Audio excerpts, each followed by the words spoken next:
Los comentarios y opiniones son responsabilidad de quienes lo expresan.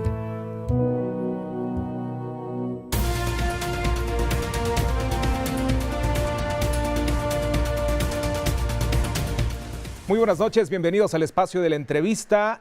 El siguiente tema es interesante, dándole seguimiento a este momento histórico por el cual está atravesando la capital del estado de Veracruz y el estado entero, tras el nombramiento como nuevo cardenal de la Iglesia Católica de Monseñor Sergio Obeso Rivera. Y es que el obispo emérito, don Sergio Obeso, se convertirá en el primer cardenal de Veracruz el próximo 29 de junio. Es un nombramiento que reconoce su trayectoria dentro de la Iglesia Católica y el trabajo que ha hecho pastoralmente hablando. Don Sergio Obeso recibe el nombramiento como un reconocimiento y es el primer veracruzano que recibe el birrete cardenalicio en 154 años de constituida la diócesis de Jalapa, la diócesis de Veracruz. Dicho nombramiento ha sido sorpresivo, sin aviso, llegó a la hora cardenal a la edad de los 87 años. Es un nombramiento honorario, sin que implique alguna compensación económica, solo un reconocimiento, lo volvemos a reiterar, a su vida pastoral. Para hablar más acerca de este tema, continuar con este análisis que estamos haciendo con los distintos invitados en el espacio de la entrevista, se encuentra con nosotros el presbítero Juan Manuel Suazo Reyes. Él es el vocero de la Arquidiócesis de Jalapa. Padre, ¿cómo está? Buenas noches. Buenas noches, Ángel. Muchas gracias por recibirnos. Gracias también a su auditorio, que amablemente nos sigue a través de esta señal de televisión y de radio. Muchísimas gracias. Me gustaría entrar ya en tema, porque hemos estado haciendo un análisis con diferentes invitados. Ha venido ya el padre Rafael González, en este caso usted. Estaremos platicando con el arzobispo Hipólito Reyes. Y bueno, finalmente concluiremos con una serie de entrevistas también hechas ahora al cardenal. Pero ¿cuántos hombres consagrados a Dios recibirán este próximo 29 de junio los ornamentos cardenalicios en la Plaza de San Pedro, allá en Roma, el vocero? Es correcto. El Santo Padre anunció que serán 14 cardenales los que serán investidos con este birrete cardenalicio.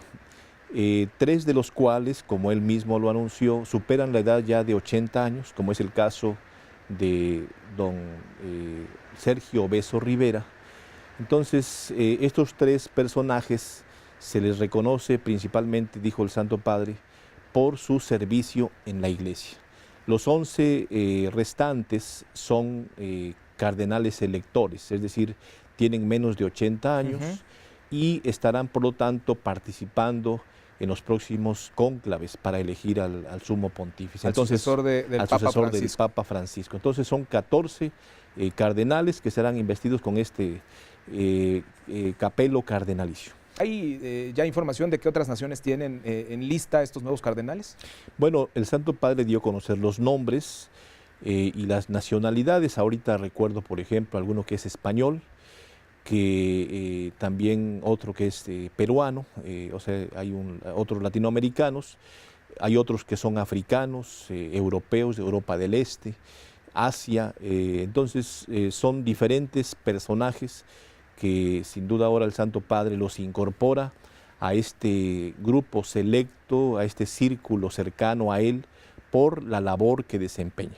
Y hay finalmente, tiene mucho que ver que el Papa Francisco, de origen argentino, pues finalmente tenga mucho que ver con esta elección o este nombramiento cardenalicio de personajes claves en diferentes puntos de América Latina, ¿no? Peruanos, mexicano. Hay una gran simpatía y hay un gran cariño por parte de Francisco a los latinoamericanos, a los sacerdotes. Bueno, y es un dato interesante, cuando fue elegido el Santo Padre, el Papa Francisco, pues la mayoría de los cardenales eran europeos. Así es. Hoy, en base al número de cardenales que existen, 127 cardenales electores, ya hay un buen número o un gran número de cardenales latinoamericanos, o sea que pertenecen a este continente, porque el Santo Padre pues también está mirando la universalidad de la Iglesia, la participación y el reconocimiento de tantos personajes en la Iglesia que han entregado su vida y que pueden aportar mucho a la vida pastoral y la misión de la Santa Iglesia Católica. Continúa siendo la República Mexicana un país que aporta un buen número de feligreses al catolicismo. Sí, el catolicismo en México México es uno de los países que mayor número de católicos tiene, después de Brasil, por ejemplo, ¿no?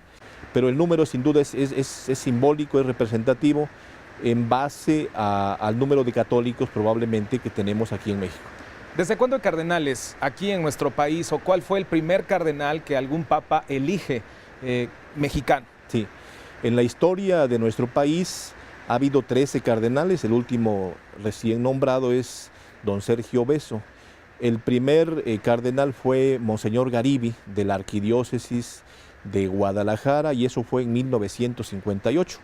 Entonces, en la historia de México prácticamente tenemos ya 13 cardenales con el último nombramiento de don Sergio Beso. ¿Qué labor realizan los cardenales dentro de la Conferencia del Episcopado Mexicano? Que también hay que resaltarlo, don Sergio fue presidente 3 veces, ¿no?, de este mismo encargo importante. Sí, bueno, el título cardenalicio es un título honorífico. Por lo tanto, ellos son colaboradores inmediatos del Santo Padre. Cuando son cardenales electores, significa que el Santo Padre les hace alguna encomienda dentro del gobierno pastoral de la Iglesia sobre los temas o asuntos que trata la Iglesia, por ejemplo, el tema de familia, de jóvenes, de enfermos, de las misiones, las pastorales, de las pastorales les llaman, ¿no?, que conocemos. En el caso de don Sergio Beso, por la edad que ya tiene, que ya son, usted lo ha mencionado, ya casi 87 años, entonces él viene reconocido por su labor de servicio y pastoral en la Iglesia de México, en Jalapa específicamente, y sobre todo también en México. Don Sergio es un personaje reconocido por su trayectoria, por su labor pastoral, también por las diferentes actividades que desempeñó como presidente de la Conferencia del Episcopado Mexicano. Esta ceremonia, de la cual vamos a ser testigos porque finalmente se estará transmitiendo a través de Radio y Televisión de Veracruz, se divide en 2 momentos que son sumamente importantes. El día 28, el Papa se reúne con los cardenales electos y los que en estos momentos apenas se otorgará este mismo nombramiento en el llamado consistorio, que finalmente es una reunión a puerta cerrada que tendrá el Papa con los príncipes de la Iglesia, como así se les llama a los cardenales. Y después vendrá una ceremonia eucarística el 29 en la Plaza de San Pedro, donde ya finalmente pues todas las naciones que habitan alrededor de la Basílica de San Pedro pues estarán participando. ¿Cuáles serán estos principales signos litúrgicos que van a diferenciar estas 2 fechas que son importantes para el catolicismo? Bueno, el día del consistorio, que como usted atinadamente lo ha dicho, que es el 28 de junio, es cuando el Santo Padre hace la entrega de los signos cardenalicios, y que son básicamente 3. Uno es el birrete, el segundo es el anillo, ¿sí? y el tercero es el título que le ofrece al nuevo cardenal. El birrete es de color rojo, como las vestimentas que ya usará el cardenal. El color rojo hace referencia al sacrificio de Cristo, al testimonio. Incluso hay unas palabras que dice el Santo Padre cuando les entrega el birrete cardenalicio.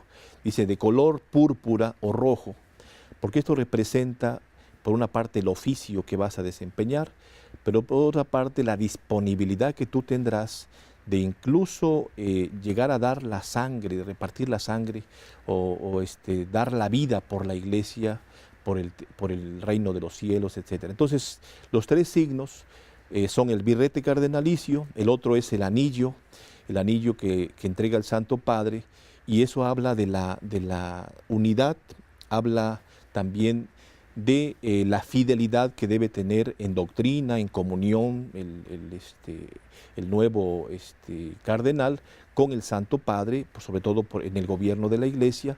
Y el otro es el título, porque cada cardenal, una vez que es constituido, empieza a formar parte del clero de Roma, y entonces se le encomienda una iglesia de Roma, de la que será de alguna manera responsable. Y ya después, al día siguiente, bueno, pues será la ceremonia esta litúrgica, como usted ya lo ha mencionado, en la fiesta de San Pedro y de San Pablo. Es importante recordar que en la ceremonia de este consistorio hay toda una liturgia que se va observando, ¿no? Por ejemplo, el saludo que hace el Santo Padre, después las oraciones, la lectura del Evangelio. Normalmente se toma un texto referente al apóstol San Pedro, que representa el Santo Padre. Luego tenemos el mensaje de uno de los cardenales que dirige al Santo Padre, y ya después la homilía del Santo Padre, donde explica y habla del sentido que tiene el cardenalato dentro de la Iglesia. Y ya después viene la ceremonia, donde viene la entrega, ¿no? Los cardenales pasan frente al Santo Padre, y allí el Santo Padre empieza a entregar estos signos que ya hemos mencionado. Después obviamente viene el saludo, ya un abrazo de felicitación y la conclusión de esta ceremonia. Pero es una ceremonia muy solemne, muy emotiva, ¿no? Porque uno ya se encuentra prácticamente frente a un acontecimiento como este, que para Jalapa y para Veracruz es un acontecimiento histórico sin duda relevante. Este día tan importante, el 29, ¿quién estará acompañando a don Sergio Beso, al nuevo cardenal? ¿Qué autoridades de la diócesis de Jalapa, algunos invitados también especiales, algunos quizá amigos obispos, quiénes lo estarán invitando en este viaje a Roma? Bueno, en el caso de la arquidiócesis de Jalapa existe ya una comitiva. Asistirá el señor arzobispo, don Hipólito Reyes Larios, también el vicario general, el padre Gilberto Suárez, el padre ecónomo, que es el padre Anselmo Rivera, el padre Luis Acosta, después el padre Juan Beristain, y un servidor acompañaremos en esta comitiva al nuevo cardenal. Además de invitados especiales, seguirán otros sacerdotes, me refiero también a los familiares del cardenal, y una gran, un grupo numeroso de feligreses que se han organizado también para estar presentes en esos momentos, que no solamente es el consistorio o la ceremonia también de San Pedro y San Pablo en la Basílica Vaticana, sino que habrá también una Eucaristía de Acción de Gracias allá en Roma. Normalmente se hace en la Basílica de Extramuros, de San Pablo Extramuros, y también desde luego la visita del cardenal a la iglesia que el Santo Padre le encomienda. Virtus Infirmitates seguirá siendo el lema del ahora nuevo cardenal.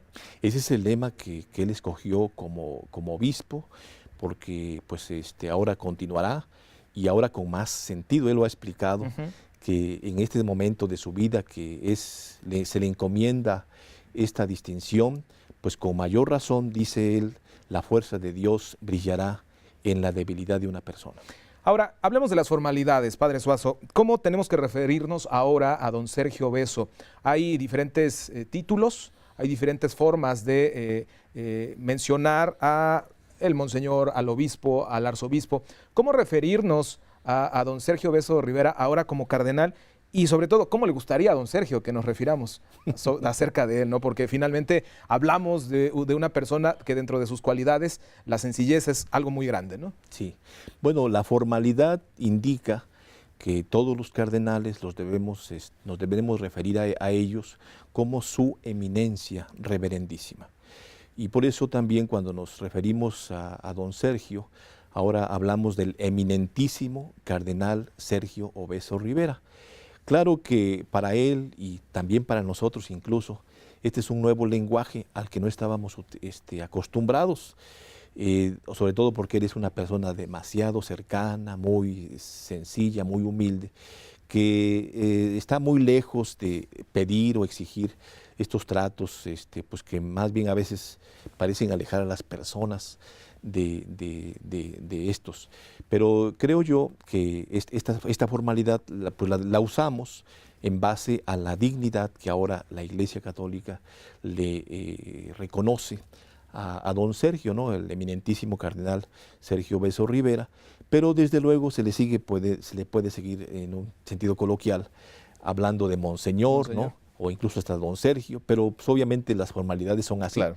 Y entonces en momentos públicos seguramente y cuando tengamos también la oportunidad, aunque él también está aprendiendo este nuevo lenguaje porque es algo que no estaba acostumbrado, y es algo que incluso él, como lo ha dicho en sus entrevistas, es algo que ni buscaba y que no es algo que le caracteriza, pero bueno, son formalidades. Para finalizar, vocero de la Arquidiócesis de Jalapa, el corazón de la iglesia, el corazón de la diócesis, de este mismo decanato, ¿cómo se encuentra después de conocer esta misma noticia? una iglesia, una diócesis que finalmente ha ido creciendo, se mantiene en su unidad, pero que finalmente vemos también el bombardeo por parte de las sectas y por parte de otros grupos también religiosos. ¿Cómo se encuentra con esta noticia el corazón de la iglesia jalapeña? Bueno, el corazón de la iglesia está rebosante de alegría por este acontecimiento, por este reconocimiento que el Santo Padre ha hecho de quien fue pastor de esta iglesia por más de 28 años en esta iglesia catedral, en esta arquidiócesis de Jalapa. Esto también es un aliciente para la evangelización, porque esto significa que la iglesia debe renovar sus fuerzas, debe seguir evangelizando, debe seguir llevando el evangelio, que en este caso ahora se hace a través de un cardenal. La iglesia de Jalapa ahora contará pues con un cardenal, seguirá contando con el arzobispo y un obispo auxiliar, o sea, realmente personajes que son muy importantes precisamente para alentar y animar la evangelización, que no es otra cosa sino llevar el mensaje de Jesús a todas las personas. Pues de eso se trata, de reconocer todas las voces. Le agradecemos mucho a la visita que nos hace aquí en Radio Televisión de Veracruz y sobre todo le deseamos todos los éxitos y la suerte en este acompañamiento que están realizando ahora al nuevo cardenal allá en Roma. Muchísimas gracias por estar aquí con nosotros esta noche. Nosotros despedimos de esta manera al presbítero José Manuel Suazo, vocero de la Arquidiócesis de Jalapa. Vamos del otro lado del estudio a despedir la emisión nocturna.